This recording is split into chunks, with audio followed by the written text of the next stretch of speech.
భవన్లో నిరంతరం రాష్ట్ర వ్యాప్తంగా ఉన్నటువంటి కార్యకర్తలకు నాయకులకు వివిధ వర్గాల ఎస్సీ ఎస్టీ బీసీ ఎవరైనా కానీ గాంధీ భవన్కి వచ్చేటువంటి ప్రతి ఒక్కరికి తనే జవాబుదారీగా ఉంటూ అన్ని సమస్యల పరిష్కారం కోసం నిరంతరం పాటుపడి ఒక కమిట్మెంట్ ఉన్నటువంటి నాయకుడిగా ఎదిగినటువంటి మహేష్ అన్న గారు భవిష్యత్తులో కూడా ఈ యొక్క పదవికి మరింత వన్నె తెచ్చే విధంగా అట్టడుగు వర్గాల నుంచి వచ్చినటువంటి వాళ్ళు ఏ స్థాయికి వచ్చినా ఆ పదవులకు తప్పకుండా వన్నె తెస్తారనే విధంగానే ఇంకా మన పనితనాన్ని మెరుగుపరుచుకొని మనం వచ్చినటువంటి బ్యాక్గ్రౌండ్కి కానీ వర్గాలకు కానీ ఆదర్శంగా ఉంటూ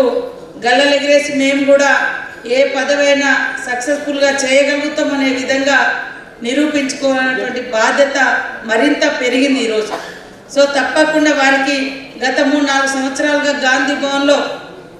ప్రతిపక్షంలో ఉన్నప్పుడు ఎన్నో సమస్యలు వస్తే వాటన్నింటినీ కూడా మరి సావధానంగా ఎదుర్కొని సమస్యల పరిష్కారానికి తన వంతు కృషి చేసి ఈరోజు హైకమాండ్ దగ్గర కానీ